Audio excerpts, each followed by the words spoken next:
Thanks so much for joining Making Healthcare Work for You, Different Perspectives and Empowering Solutions. I'm Stephanie Fields, joined by my co-host, Dr. Apoorv Gupta, and today we welcome Dr. Mark Reardon, who is the Chief Quality Officer at UpStream. Thanks so much for being here.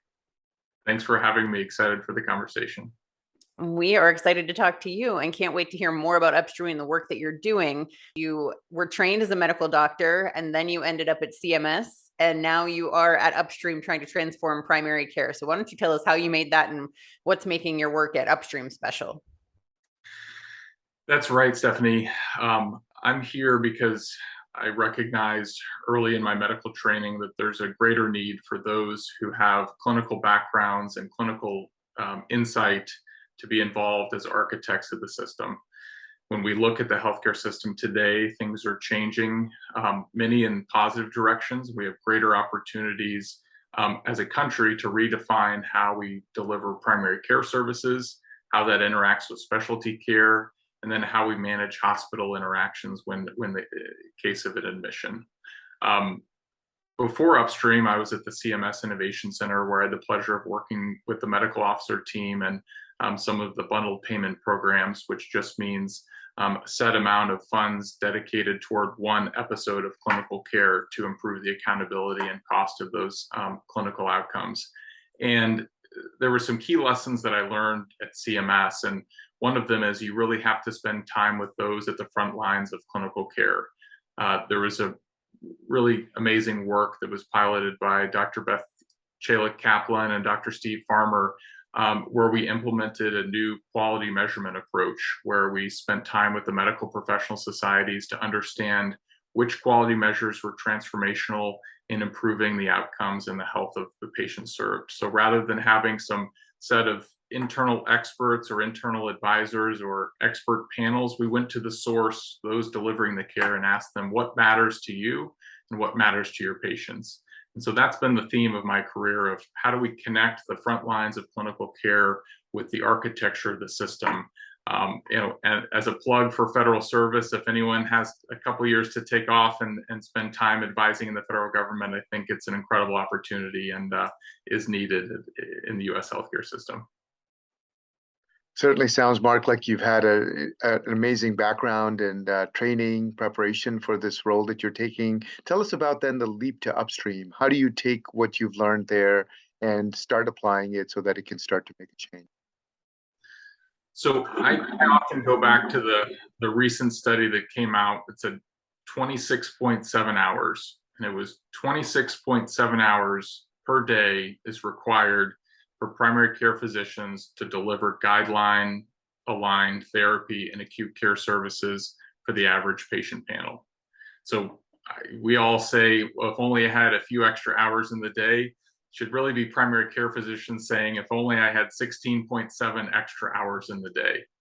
And UpStream is rooted in the appreciation that as the world evolves toward total accountability for patients and outcomes and aligning goals with patient goals, that we have to support primary care physicians in a different way.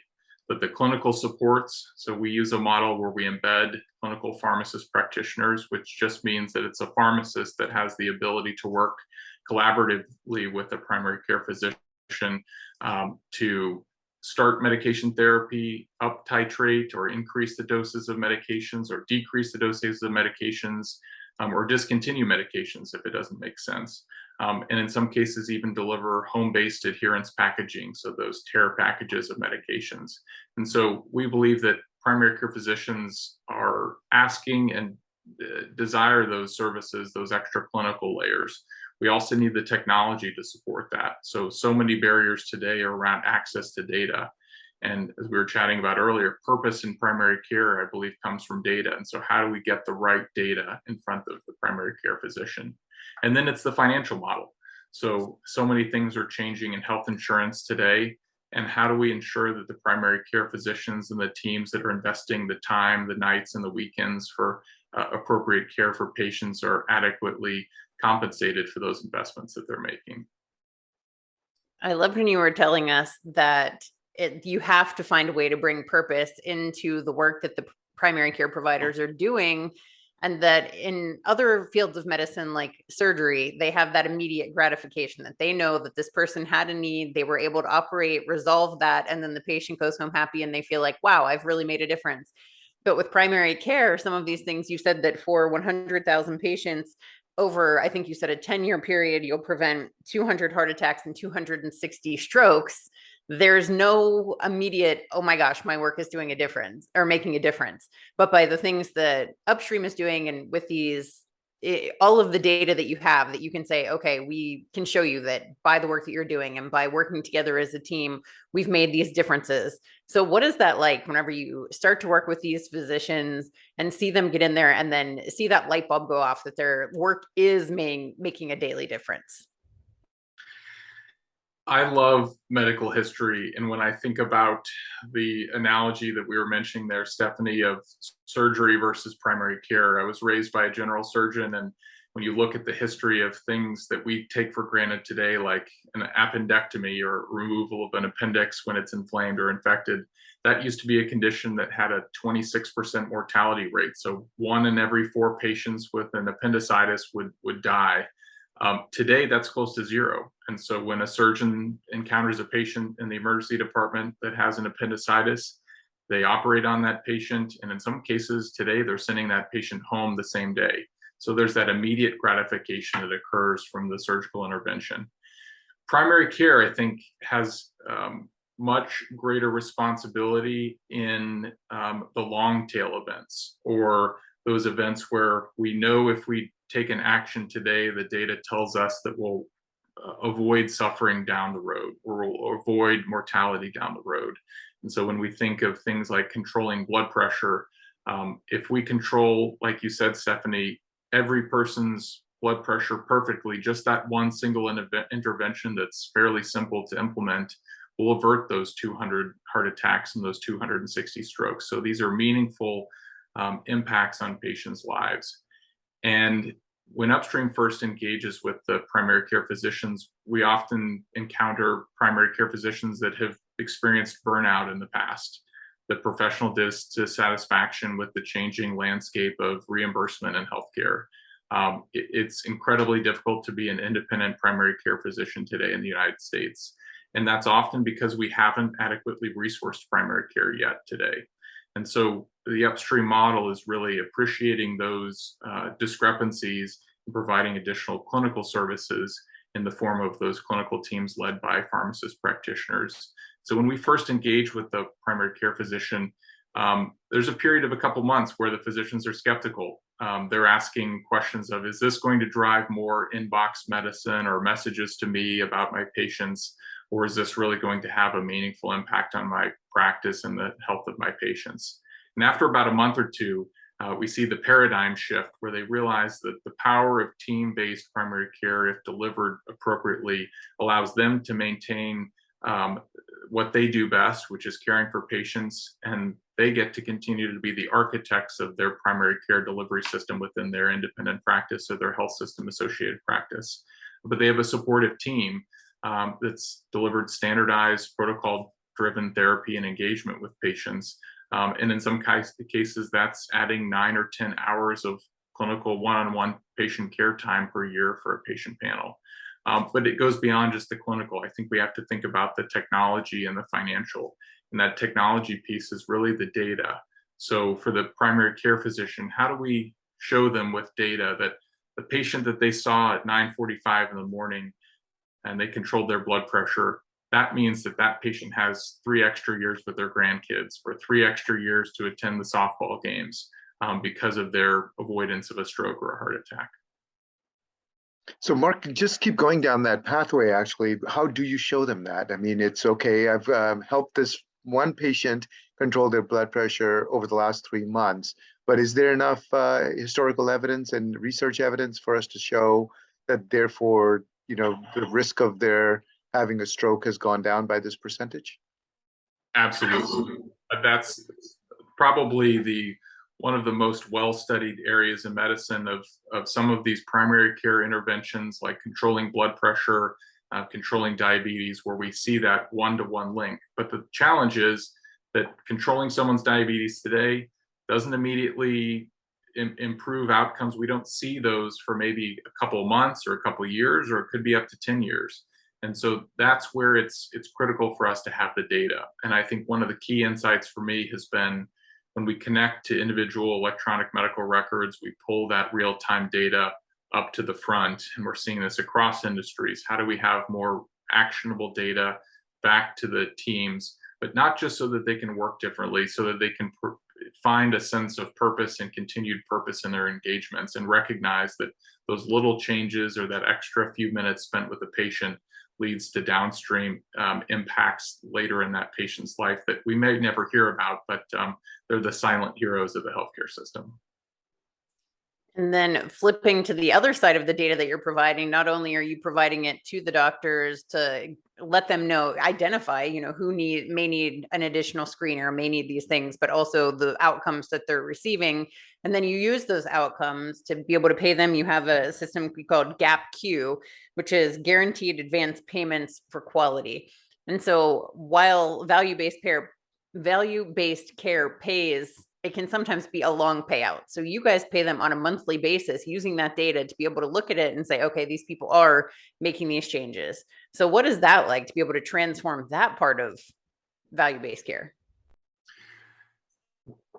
That's been one of the challenges I know that everyone has faced, whether it's CMS, whether it's the insurance companies, or whether it's the primary care physicians, of how do we encourage uptake of a total cost of care or total quality of care mindset in our accountability with patients.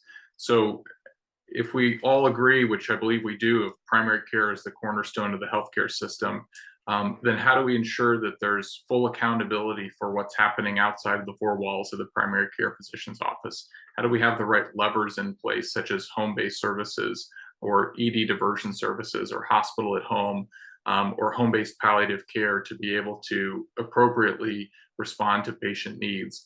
And that all requires retooling the way practices are structured. It requires that additional layer of supports in the office and in the community.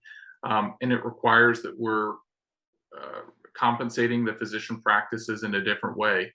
And I think that some of these value-based care models have struggled because you're waiting up to 18 months to see a return on the financial investments and the time investments that you're making in shaping the way that you practice care.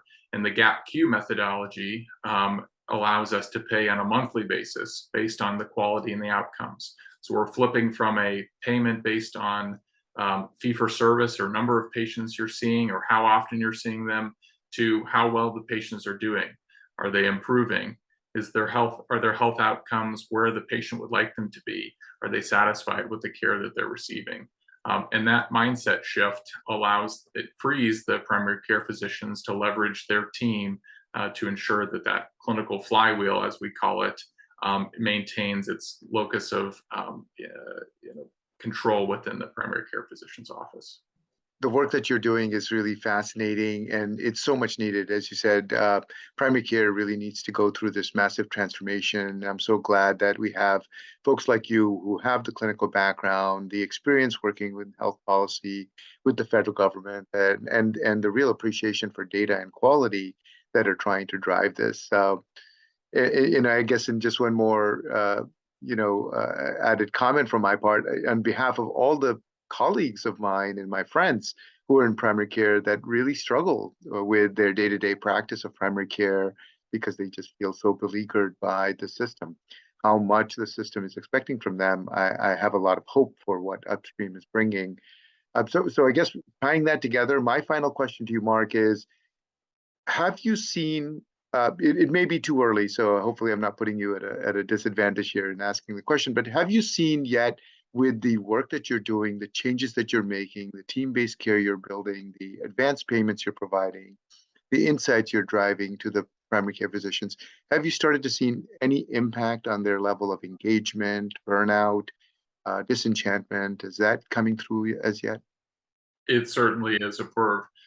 What we're seeing is, and I can tell you, when I meet with the primary care physicians that we partner with on a quarterly basis, the conversations have turned to the physicians asking for well, tell me more about this or give me more data here, rather than the system providing more and more data and more opportunities for gap closures or health outcome improvement. It's the physicians asking reinvigorated methods of how do we continue to improve and how do we care for our patients in a better way. And to me, that signals that we have the next generation of primary care that's engaged to be the cornerstone of the primary care and healthcare system that we need for the next couple of years. That's amazing. I love hearing that you're making a difference for these people, because that is such a problem that I never really realized, that there is that very delayed gratification for primary care physicians. So on your end, what is it like for you, for somebody who does have a dad who's a surgeon? I think you said your mom was also a doctor. What is it like for you to be on the back end of this and be able to see this? Where does your personal passion and fulfillment come from when you're doing this work? I'm incredibly excited when we architect a system that makes sense for patients.